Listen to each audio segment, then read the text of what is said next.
Je vais vous montrer comment est-ce qu'on fait un point caché pour coudre deux tissus ensemble en tissu d'ameublement. Ça sert pour faire des cuvettes comme ici, ou des dossiers, la couture des dossiers extérieurs de certains fauteuils, des fauteuils bridge, de différents fauteuils. Donc j'ai pris un fil de lin noir et auquel j'ai fait un nœud au bout. Alors j'ai pris volontairement du fil de lin noir parce que le point s'appelle le point caché et que on ne doit pas le voir. Alors je coupe la petite queue un petit peu longue. Voilà. Donc j'ai préparé la cuvette comme ceci, avec des houseaux, et elle suit la forme du profilé. Je vais ouvrir ici et passer mon point dans le pli, comme ceci. Voilà. Le point caché consiste à coudre un point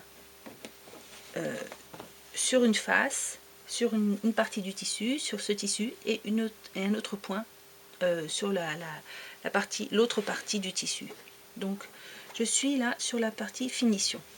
Je vais poser mon fil de manière perpendiculaire et je vais venir piquer un tout petit peu avant, peut-être 1 millimètre avant le fil, et je vais piquer alors 1 centimètre dans la toile bisonne,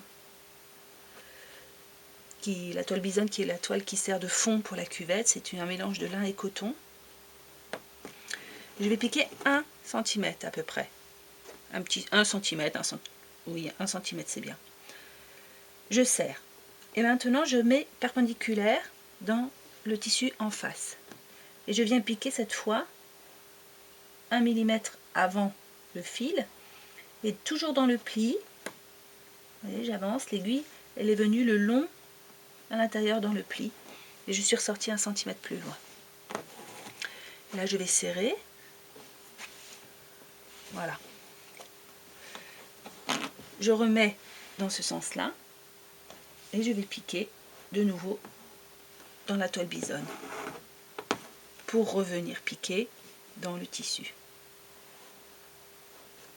comme ceci. Alors pour réussir un beau point de caché, il faut impérativement que les tissus soient bien tendus.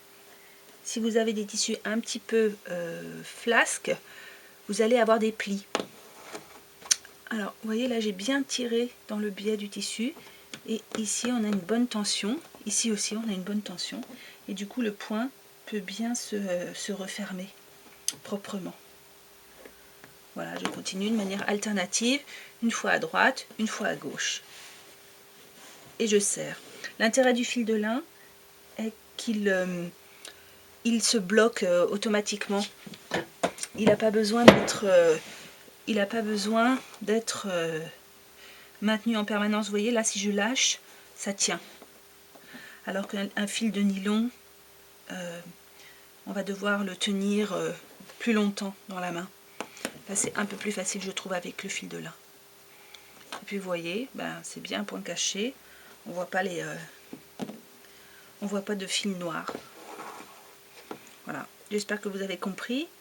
Si vous avez des questions, des remarques, vous pouvez les laisser sous la vidéo, dans les commentaires. Je vous remercie et puis ben, à bientôt. Au revoir.